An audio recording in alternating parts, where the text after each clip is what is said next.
So today we're doing the 5 best trucks to build under $25,000, and $25,000 is just the cost of entry. So the picks are going to get interesting. Welcome to Off Camber. Here's the deal. We got 2 rules on this. Rule number 1, it's got to have a V8 from the factory. There's no swaps for this. We got to pretend we don't have the time or space to do a swap. Rule number 2, it's $25,000 on the truck alone. We'll have money to mod it later. So it opens up the type of stuff we can get into here. And we're going to cover everything from the best years to buy to where you're going to spend that first bit of money. So let's get started. Truck number 5. It's the Toyota Tundra with the iForce 5.7 liter V8. It's the 2nd gen truck that we're going to look at. And those things look good lowered or lifted, even though lowered is obviously the correct answer. This model was actually built from 2007 to 2021 with a facelift in the middle. So we have a ton of trucks to choose from out there. The chassis code for this thing is the XK50 if you're searching for info on them. The golden years for these trucks is 2009 to 2019, and that's because these are the ones you're going to find for under $25,000. I'd suggest buying the nicest one you can find.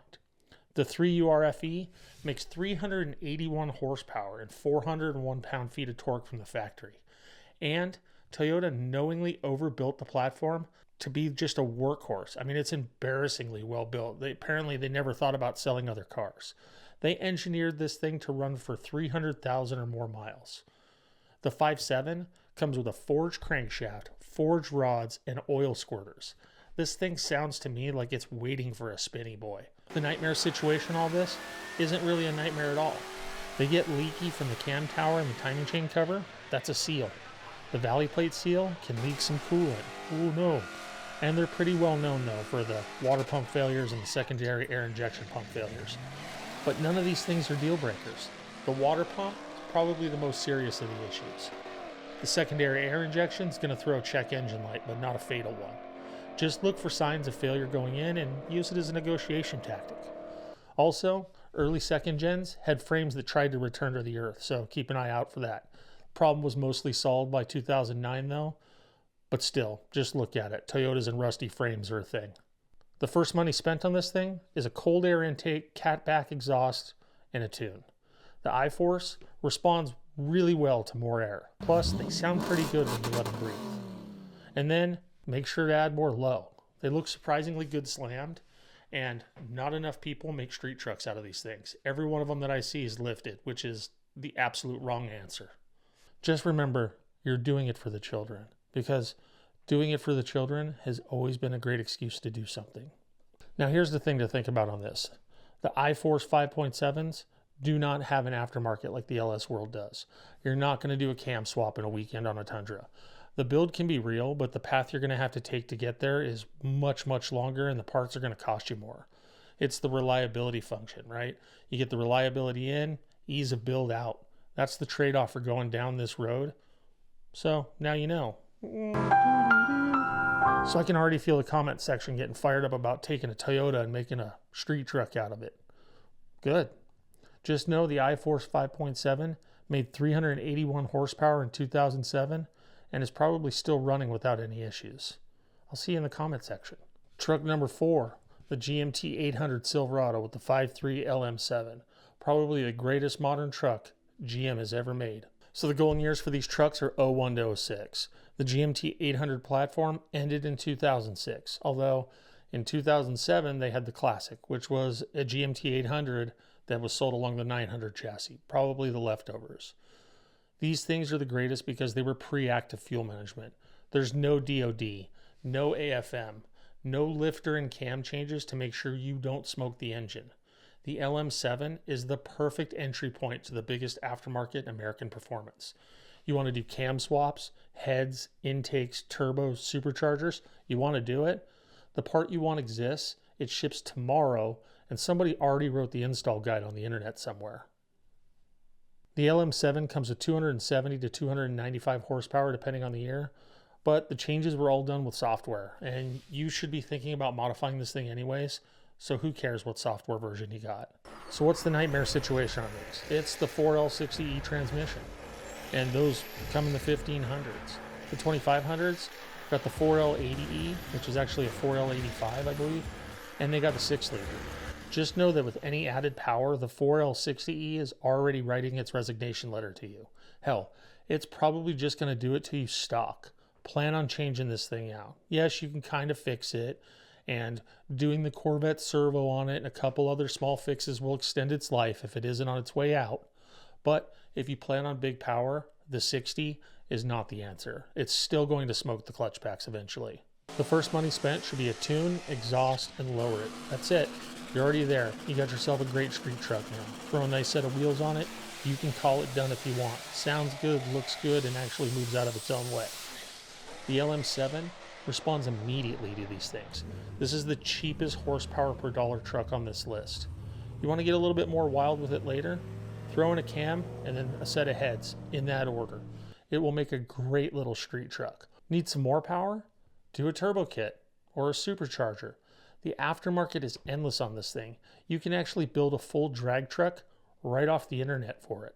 Truck number 3, the Ram 1500 5.7 liter Hemi. It's a Hemi, brother. The golden years for these trucks are 2009 to 2018. They come with the Gen 3 Hemi, which is the Eagle version of the Hemi, which sounds way more American and has a stronger block, better tunability, and the tuning community is finally getting behind it. Plus, they sound awesome with an exhaust. 395 horsepower, 410 pound-feet of twisty boys, and the numbers look right on paper. The sound is right in the flesh, and the Hemi is a V8 that acts like a V8 is supposed to act. Rowdy and unapologetic, kind of like the Ram and Dodge brands as a whole. Plus, if you look around, you can find an SRT body kit for them, and that gives them just enough of a threatening aura to make you think twice about messing with it. So what's the nightmare situation on this thing? Well, it's that sweet, sweet Hemi tick. It's not always catastrophic, but when it is, it sends lifter pieces through the oil system to ruin every single thing that it can. If it's just loose exhaust manifold bolts, raise a glass to Odin. Also, if that tick is still there at hot idle, it's probably not loose exhaust manifold bolts. Odin doesn't like you that much. Just know that tick doesn't go away on its own, so budget for it honestly, or buy the truck knowing that's coming. Don't say I didn't tell you about it. The first money you want to spend on this thing, throw some headers, full exhaust, and a tune. The Hemis need to sing their song. Don't be the guy that keeps them from singing their song. MDS delete is a must-do if you're planning on keeping this thing. Whatever left goes towards tires because 410 horse torques has a strong opinion about traction. Want to argue with me about why this isn't a real Hemi? You might not be wrong, but let's talk about why they changed it in the comments. Car number 2 on the list is the SVT Lighting with a 5.4 liter supercharged Triton V8. Subscribe. Like, comment, subscribe. So Ford shipped this truck with a supercharged V8 that made 360 horsepower straight out of the box, way back in 1999. By 2001, they had bumped that number up to 380 horsepower. No matter what year you get, you're getting a supercharged V8 that came from the factory in a pickup truck. While everyone else was still bolting on accessories, Ford put a supercharger on it and gave you a warranty. Bold move, Ford. So the golden years for these trucks are 1999 to 2004. The later trucks with the 380 horsepower ran 13 8/4 miles right off the showroom floor. That's fast enough to still mess with a lot of modern stuff. 360 to 380 horsepower depending on the year, and 440 to 450 horse torques. Plus, you get a supercharger sitting right there in plain sight, telling you exactly what it wants to do next. Spoiler alert, it's a burnout. It wants to do a burnout next.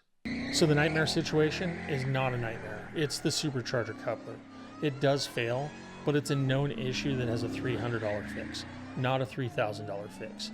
If it hasn't been done already, just know that it's coming and fix it before it strands you on the side of the interstate. Something else to keep in mind is if someone has used anti-seize on the plugs.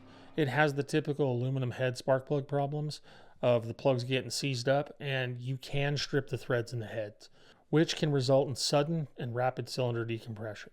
It doesn't suffer from this problem from the factory like the 4.6 liter does, but if someone stripped the heads when they put all the Ugga-Duggas on it the last time, this could be an issue.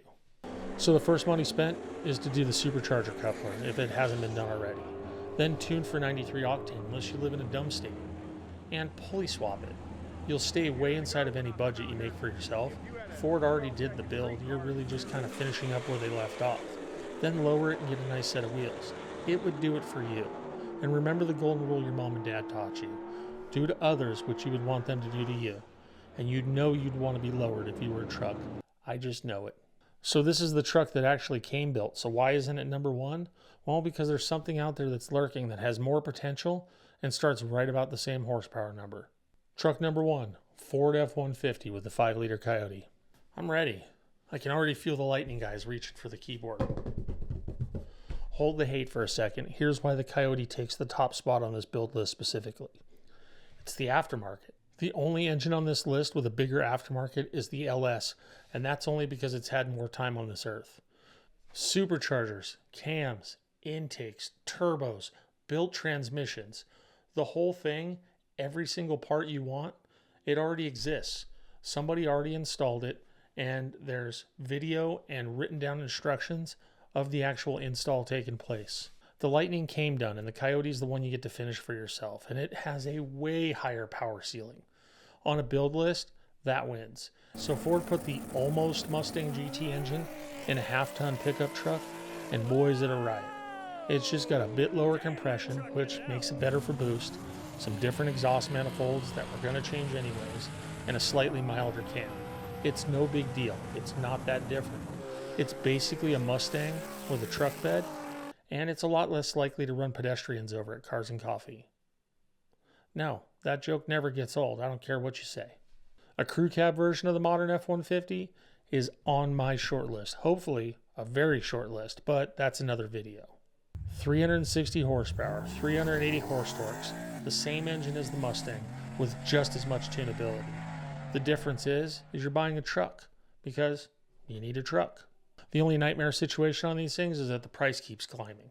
There are threads on the internet right now asking whether 25 grand for a 2016 F-150 is reasonable. And it is reasonable. And that's where this is all going. The window on clean Coyote F-150s is starting to close, and everyone who's waiting on it is going to feel that. The single cab short beds are going to be on the list of must-have hot rods in the future. First money spent, cold air intake, tune, exhaust. Then make sure to do a cold start on it on a Saturday morning for your HOA president. Add some more low to that thing afterwards and enjoy it. After that, you can start building because this is a platform that's going to actually reward you for everything you do to it. This truck is worth it.